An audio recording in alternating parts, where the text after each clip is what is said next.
Halo, selamat datang di channel Talking with Desi. Saya Desiana, founder dari seputarmarketing.com. Di video Talking Bisnis kali ini, kita akan membahas tentang cara-cara mendapatkan modal usaha yang gampang dan wajib banget dicoba buat kalian yang baru mau menjadi pengusaha atau untuk kalian yang mau mengembangkan bisnisnya. Karena saya ngerti banget, modal usaha adalah momok yang menakutkan bagi sebagian banyak orang. Saya juga dulu pernah ngerasain hal ini kok.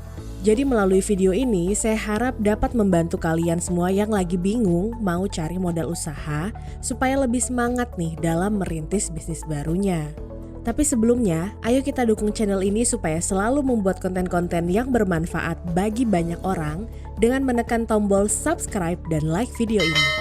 Oke, sekarang kita masuk ke cara mencari modal usaha gampang. Yang pertama adalah dengan menjual atau menggadaikan aset yang kita miliki. Masih ingat nggak pepatah yang bilang, berakit-rakit ke hulu, berenang-renang ke tepian, bersakit-sakit dahulu, bersenang-senang kemudian. Nah, karena kita ini kan mau bikin bisnis atau usaha yang harapannya adalah untuk mendapatkan keuntungan dan menjamin kesejahteraan kita di masa depan. Jadi, hal yang wajar kalau kita harus mengorbankan banyak hal seperti waktu, tenaga, pikiran, bahkan aset sekalipun. So, coba deh periksa rumah kita, ada nggak barang-barang berharga yang bisa kalian jual atau gadaikan dulu untuk sementara. Misalnya kendaraan bermotor, emas batangan, perhiasan, atau barang elektronik dan gadget lainnya. Kalau kalian nggak mau menjualnya, bisa terlebih dahulu menggadaikan barang berharga tersebut ke institusi terpercaya seperti PT Pegadaian.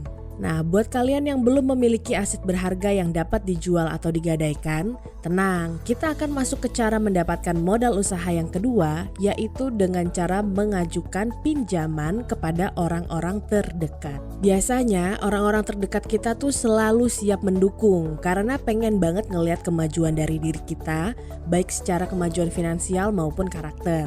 Nah, kalau kalian bisa ngejelasin dengan detail apa yang mau kalian lakuin dan bagaimana ide bisnis yang kalian punya, biasanya orang-orang terdekat gak akan mempersulit kok dan mau memberikan bantuan.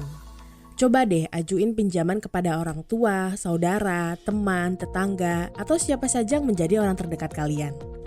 Tapi ingat, sebelumnya kalian wajib banget mempersiapkan bisnis plan secara tertulis dan lengkap dengan perhitungan permodalannya.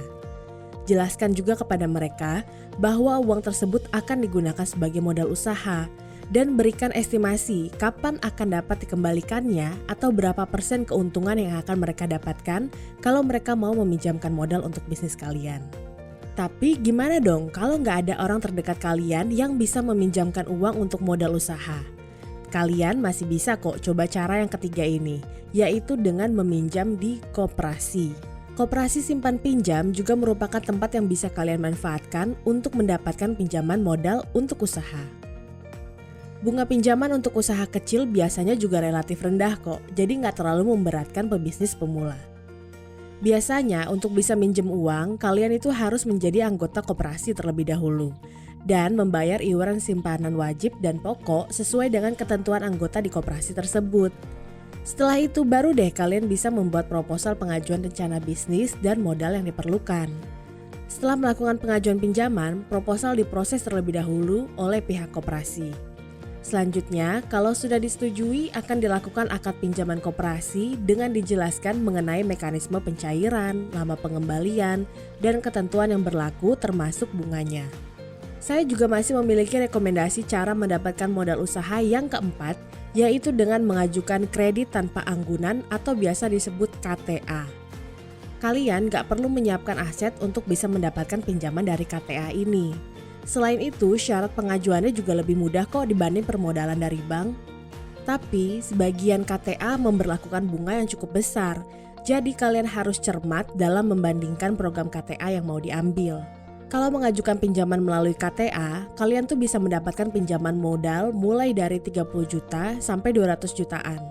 Tenor pengembaliannya juga beragam sih, mulai dari yang setahun sampai dengan 5 tahun. Biasanya pengajuan KTA kalian bisa lebih mudah diterima kalau memiliki perencanaan bisnis yang jelas, dokumen yang lengkap, dan pastinya memiliki kartu kredit. Tapi yang lebih penting untuk diperhatikan adalah rekam jejak keuangan kalian.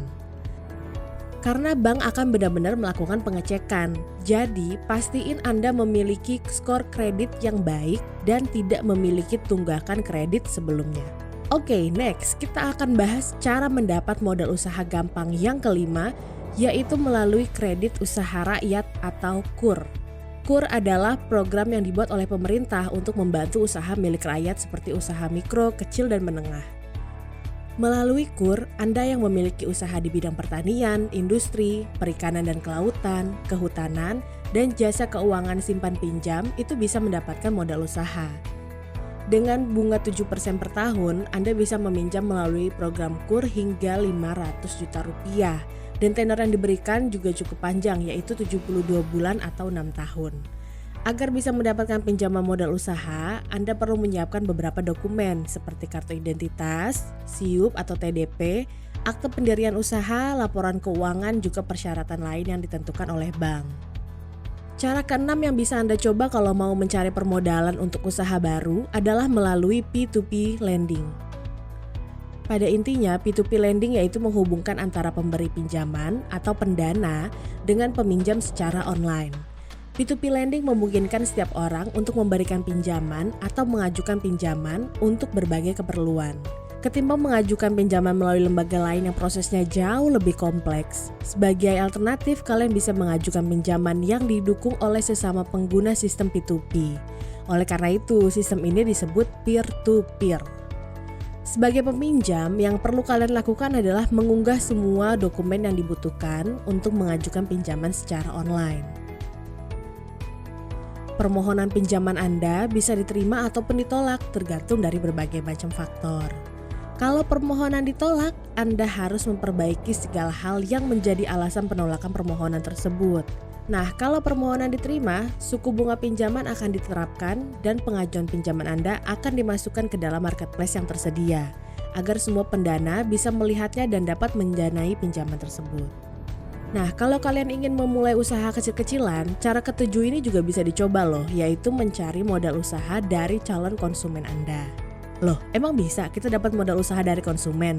Bisa dong. Gini, misalnya Anda memiliki bisnis di bidang catering, sablon baju, atau produk dan jasa lainnya, Anda bisa meminta uang muka atau DP, down payment, pada calon konsumen Anda. Hal ini wajar banget kok untuk sebuah bisnis yang membutuhkan proses pembuatan terlebih dahulu atau bisnis yang tidak menjual produk siap jadi. Nah, berbeda kalau kalian cari modal usaha untuk membuat bisnis startup yang kelak akan berekspansi lebih jauh. Berarti Anda bisa mengajukan permodalan melalui Ventura. Melalui platform ini, Anda akan mendapatkan pinjaman modal dari investor, baik investor lokal maupun dari luar negeri. Perusahaan modal Ventura biasanya selektif banget nih dalam memilih perusahaan yang akan menjadi target investasinya. Sebagian besar modal Ventura ini biasanya hanya diberikan kepada industri dengan pertumbuhan yang tinggi, di mana resiko bisnisnya juga jauh lebih tinggi sih. Karena Ventura tidak tertarik pada bisnis retail yang kecil, mereka akan lebih memilih bisnis yang diproyeksikan dapat mereka publikasikan dan mendapat pengembalian besar dari investasi yang diberikan. Nah, setelah Anda menyimak video ini tentang 8 cara gampang mendapatkan modal usaha, sekarang saatnya Anda nih untuk bergerak dan menyiapkan bisnis plan atau penjelasan ide bisnis Anda dengan detail. Jangan menyerah pada satu cara. Coba segala cara untuk mewujudkan impian Anda menjadi bisnis yang sukses. Dan jika Anda merasa video ini bermanfaat, jangan lupa subscribe, beri like, komen, dan share video ini ya, agar lebih banyak lagi calon pengusaha yang bisa terbantukan. Saya Desiana, founder dari seputarmarketing.com. Sampai jumpa di video selanjutnya. Terima kasih.